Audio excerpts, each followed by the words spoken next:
Math 3. Today we're going to do just a little bit from Unit 8. We're going to call it Unit 8B.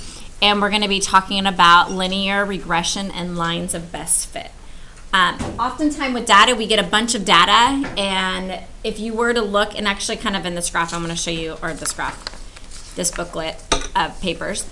See all these different types of graphs. So they end up giving you like all this data, all these points. And then they want you to basically find the line of best fit or the equation of best fit. And if you look at these, there are different types of equations here. What kind of equation do you think this one would be? Yeah, a parabola, a quadratic. And so your line of best fit or equation of best fit, you would end up writing a quadratic equation for this data. Okay, where like this one, do you guys know what this one would be? Oh. Exponential. Yeah, there you go. Exponential. Okay, where like down here, E, this would probably be linear. Okay, and so depending on the data you're given, would depend on which type of equation you would end up writing. Okay, and why would I want to end up writing an equation? To find out, like, even though the numbers aren't on the graph, you can still find out like later reference, kind of. Exactly. So, like, if you look here, do you see how we have the age of like, this is 0 months when the child's born, and then 3 months, 6 months, and so on. And so when you have data, you're able to predict maybe how much things are going to change in the future. And then also, like, let's say that we wanted to know, well, what did she probably weigh at 10 months? Well, 10 isn't on here. And so if we have an equation, we can plug in our information and find out what the answer may be. Okay, does that make sense? So basically, equations give us an ability to kind of guess or predict what something may or may not be. Okay, so let's go ahead and read this. It says, oftentimes in science, a mathematical relationship between two variables is desired for predictive purposes. So that's what we were just talking about. In the real world, the relationship between two variables is not always a perfect one. Thus, we often look for the best curve that we can find to fit the data. Today, we're going to review how to do this with a linear function. So today, we're just going to be dealing with lines. Okay? Yeah. So exercise 1. A pediatrician would like to determine the relationship between infant female weights versus age. The pediatrician studies 100 newborn girls and finds their average weight at the end of the 3-month intervals. The data is shown below and graphed on the scatter plot. So here we have all our data, and here we have the scatter plot. So A says, using a ruler, draw a line that you think best fits this data. As a general guideline, try to draw it such that there are as many data points above the line as below it. And so if you guys want to use your ID cards, or if you want to grab a ruler, or however you want to draw your line, I'm going to make myself a ruler here really quick.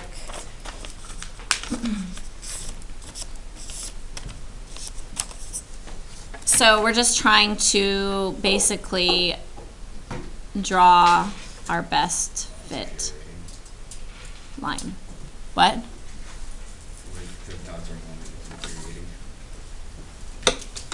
So I would say that mine is okay. As you can see, like, it doesn't always connect or touch dots, but see how there's some above, some below.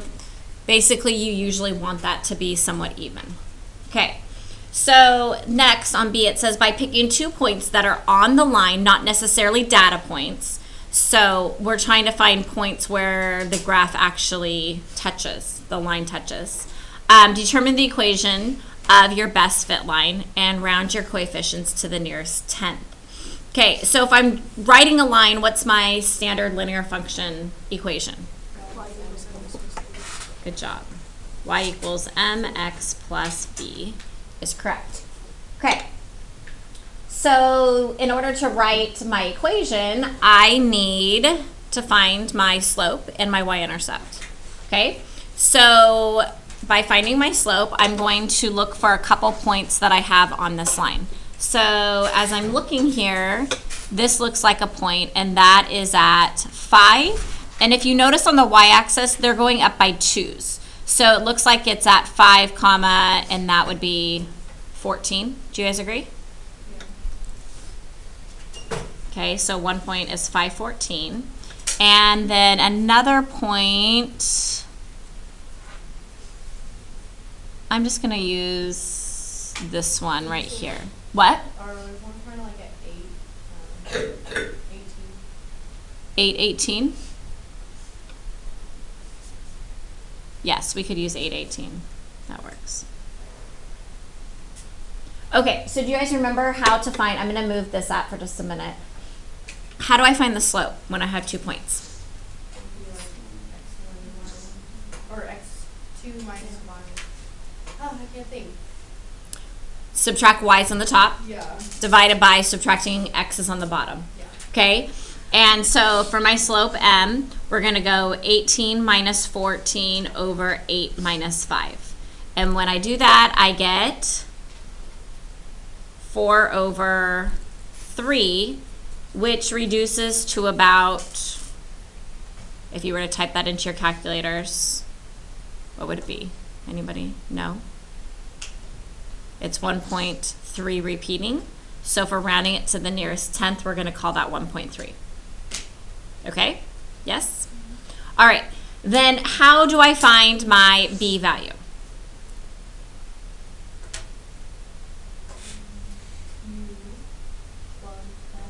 You plug in either one of the points, okay, into y equals mx plus b and solve for b, okay? So my equation y equals mx plus b, we have y equals, my m now is 1.3x, and I'm trying to find b. So I'm just going to choose my smaller point to plug in. So we get 14 equals 1.3 times 5 plus b. And if we take our calculator, and 1.3 times 5 is 6.5. So 14 equals 6.5 plus b. We subtract 6.5 to both sides. And we find that b equals 7.5. So that means my equation would be y equals 1.3x plus 7.5. Okay, so that is my line. Okay, so I'm thinking the line of best fit is this. Okay, so to recap, we just drew the line that we thought kind of best fit the data, correct? Then from the line, we just picked some good points on the actual line. They didn't actually have to be data points. And we found our slope and our y-intercept. Okay, now there is a way to actually find this information by using your calculators or Desmos, and I'm going to show you how to do that.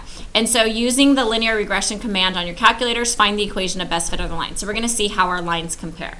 Okay, so let's go ahead and we'll all do it on Desmos, and I'm going to try my best to do this with you guys at the same time. And like I said, you can also, oh man, do this on your calculator. Okay. Oh, that's because this just went blank. Okay, so if you look, I think, maybe I should just do it, oh well, sorry. Okay. Do you guys know how to pull up a table on there? On Desmos? I'll show you.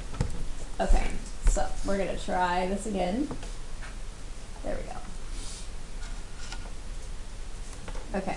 So see in the top right-hand corner how it has the plus sign? You're going to pull that down and see there's a table. Click on table. Now we're going to put in all of our data. Okay, and so our X1 values are going to be your ages. So I just go and press enter down. So I'm going to start, we're going to put 0, 3, 6, 9, 12, 15. Okay, and then now we're going to do our Y values. Are we okay so far? Do I need to wait a minute? We're good? Okay. And so going down, we have 7.2, 12.2, 15.1, 19.4, 21.5, and 26.3. Okay, always go back and like double check that you entered the data correctly. So just kind of scroll back through and looking to make sure you have all the correct numbers for each of your columns. Okay, so I'm going to wait a minute, make sure you guys have all that, and then I'll show you how to actually get the line. So you'll notice right now, like if you're looking at your graph, I don't see any points. Why is that? Nope, but that's a really good guess. Look at where the window is right now on the graph. So do you guys see how basically these data points aren't really on this graph? Because see how it goes 0 and 7.2? Well, 7.2 is at the top. And so over here on the side, and you can't see it, how but you can end up changing your window, and we'll talk more about this later. But you can zoom in here and zoom out with your plus and minus. So if I zoom out here, see how the data points, now I can see them.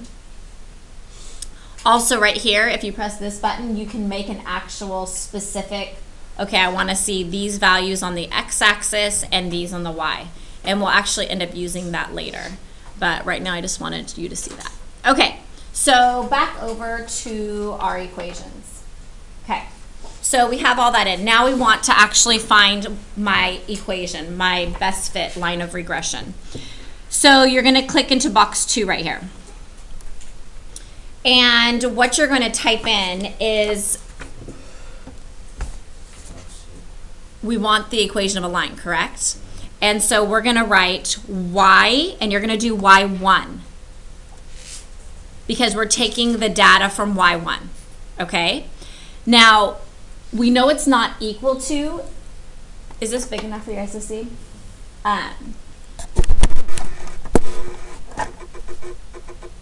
Okay. So you have to type y1. If you just did y, it's not going to take it. You're basically saying take the information from this chart. Take the information from y1. So if I just put y, there is no y right now with my data. Does that make sense? And so don't forget to put y1. Now down here, do you see it has the big ABC here at the bottom? That clicks to a different screen. So I'm going to touch that. And do you see how it has the approximately equal? I forget what this is called. That symbol right there. Do you guys know what that's called? Yeah, it's a line you put over some letters. And yeah, it means approximately equal, and yet you put it in, yeah, over some letters. I don't know what the name of it is though right now. What's it? Tilde. Tilde. There you go.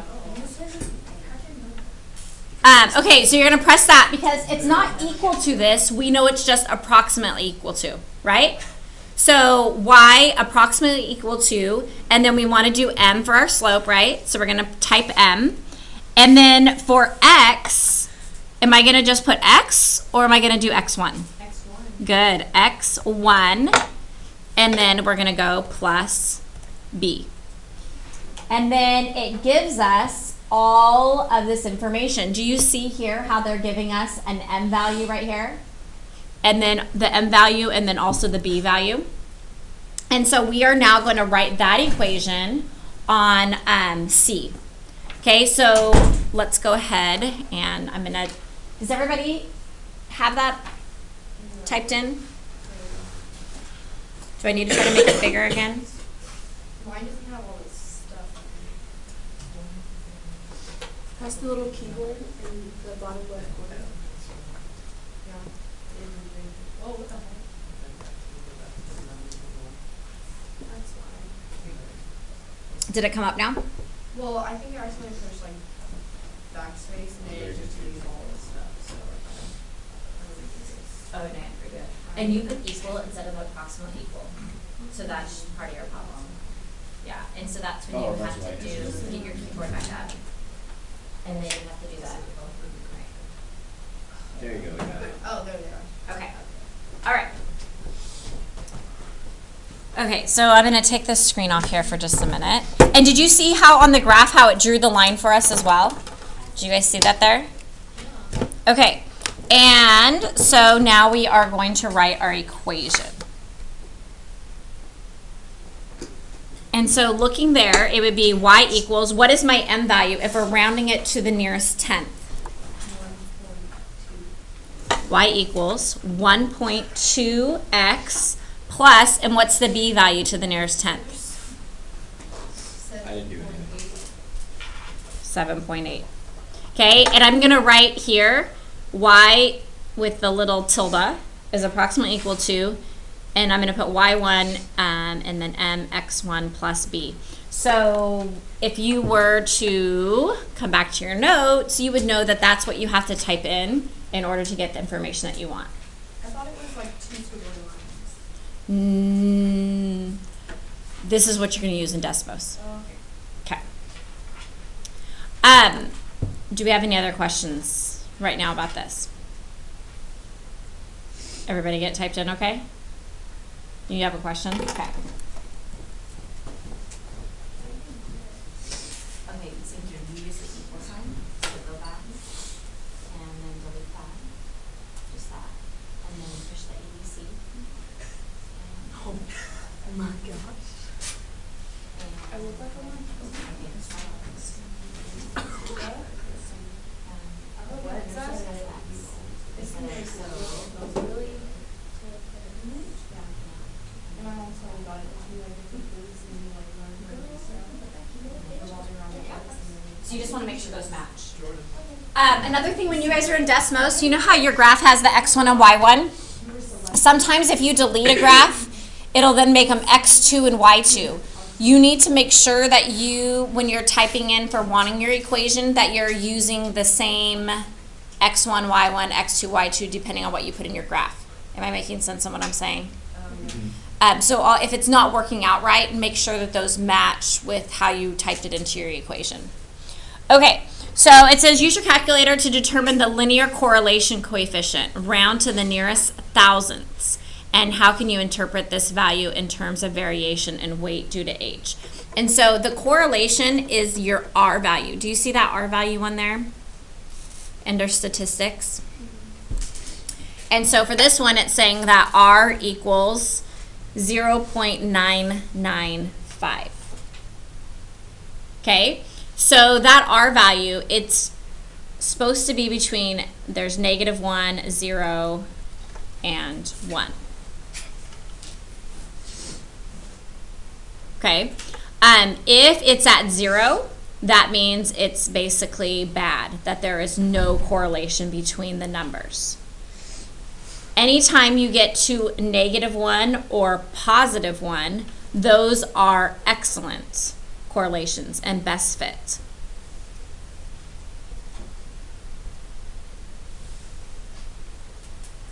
For -1 and also +1. And because what I mean by -1 and +1, you know how you have lines, you either have a positive slope line or a negative slope line, correct? And so anytime you're at -1 or 1, that is like the best possible fit. And so if the R value is 0.995, would you guys say that's a pretty good correlation? Yeah. Yes. Okay? Any questions here before we move on? Okay, so let's go ahead and turn the page to exercise 2. Okay, and so it says, using the equation that your calculator produced in exercise 1, predict the weight of a baby girl after 10 months, around the answer to the nearest tenth of a pound. And so our equation was y equals 1.2x plus 7.8, and that's the equation we got from our calculator, correct? Okay, and so what would I do in order to find how much a girl weighed after 10 months? I don't think she talks yet. You put the 10 in or one of the variables. Which one? Where would 10 go? In the x, good. And so all we would do is go 1.2 times 10 plus 7.8. And so 1.2 times 10 is 12 plus 7.8 equals 19.8 pounds. So the average baby girl should weigh about 19.8 pounds at 10 months. Okay? So the use of a model to predict outcomes when the input is within the range of the known data is called interpolation. Am I saying that right? Yeah. This is from science. Okay. So interpolation tends to be fairly accurate. So inter means it's within the data. Okay. So if you go back and look at our chart here for 1 minute, notice that my minimum value is 0. My maximum value for x's is 15. So 10 is within the set of data. So that is your, and I always feel like I'm saying this wrong, but interpolation information. Okay? It's your interpolation data. Now, using that equation that your calculator produced in exercise 1, now predict the weight of a baby girl after 2 years. Okay? Round your answer to the nearest tenth of a pound. So for 2 years, x equals 2 years, am I going to plug in 2 into my formula? No. What am I going to plug in?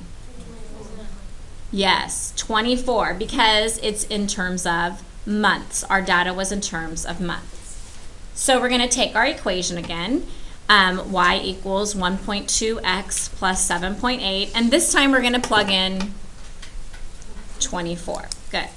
So 1.2 times 24 plus 7.8. 1.2 times 24 is what? Very good. 28.8 plus 7.8, which equals 36.6 pounds. Okay. So the use of a model to predict outputs when the input is outside the range. So the other one was within the range of the known input data is called extrapolation. Models are most helpful when they can be used to extrapolate, but tend to be less accurate.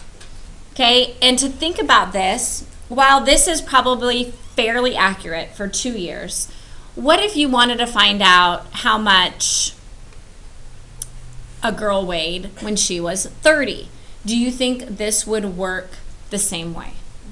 No. If you plugged in 30 and you have to do it by months, this would put the girl like 200 or 300 pounds, right? Which is probably not very accurate. Yeah. Okay? So you just have to be careful when you are extrapolating data. Okay? 360 months ago. Yeah, and that sounds very old too. Okay. All right. So basically the thing to think here is to understand also the difference between interpolation and extrapolation, right? One is in the data, inter, okay? And then when you're extrapolating, that is it's outside the data set. So you just have to be careful because sometimes it's not accurate data. Okay, exercise 4. Biologists are trying to create a least squares regression equation, another name for the best fit line, relating the length of steelhead salmon to their weights. 7 salmon were measured and weighed with the data given below. Okay, so we have our length and we have our weights. It says determine the least squares regression equation in the form of y equals ax plus b for this data and round coefficients to the nearest hundredth. So make sure you're always paying attention to where they want you to round the data to. Okay, so we're going to clear out our equation and put all this information into our calculator or Desmos.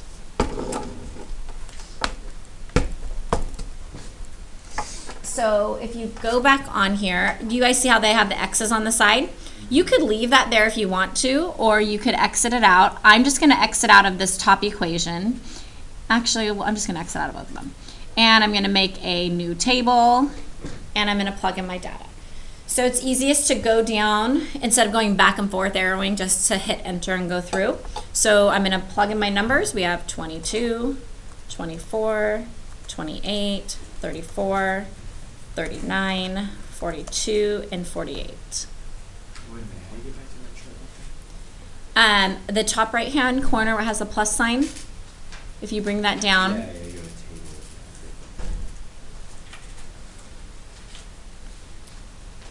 Okay, and then my y values are 3.43, 4.46, 7.08, 14.21, 22.19, 31.22, and 35.67.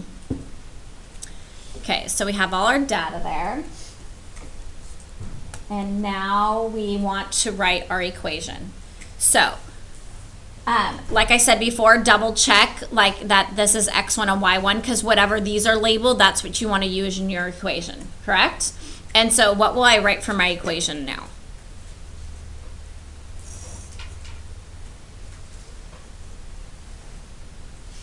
Are you guys still typing in your data?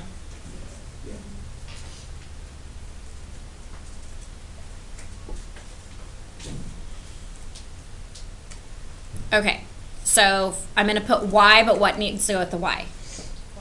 Y1. Now, this is not an exact graph. This is why we can't use equal. We have to use our approximately equal sign. And so that's where we have to go to get to the second screen. And so we press the ABC number, and then you can get to your approximately equal. And then what will I type next?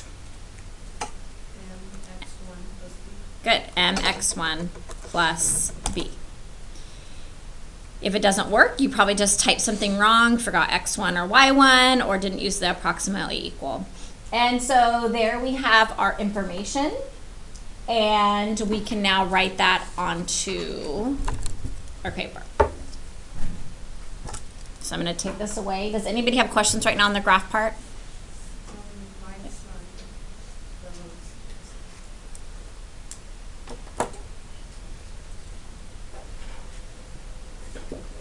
Okay, anybody want me to come and help them? Did you get it, Dana?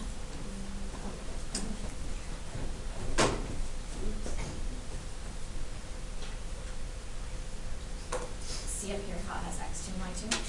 That's why. So you can either change those ones or change the other one to 2s. Yeah, so if it's not working, it's probably labeled incorrect. Okay, you got it, Gabby, we're good? Or do you want me to look at yours? No, I got it. Okay. Don't call me Gabrielle.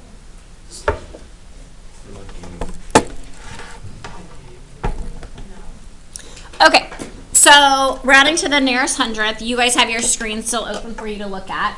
What will be my equation here? Y equals, what's my m value to the nearest hundredth? To the nearest hundredth. 1.33x. And then what's my b value to the nearest hundredth?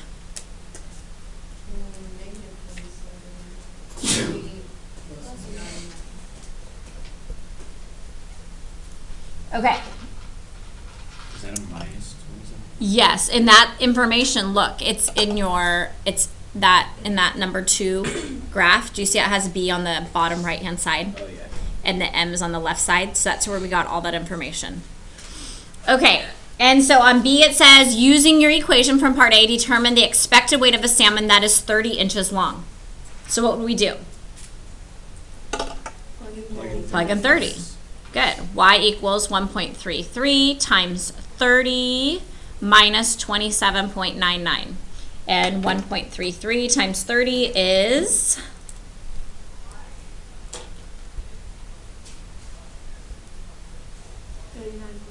Good. 39.9 minus 27.99 gives me 11.91. And it's 11.91 pounds. Okay, C. Using your equation from part A, determine the expected weight of a salmon that is 52 inches long. So on this one, we're going to go x equals 52. On this one, we did x equals 30. And so same thing, we're going to plug in our information. Y equals 1.33 times 52 minus 27.99. In your calculators, 1.33 times 52 is? 69.16. Very good, 69.16 minus 27.99, and we get? 41.17.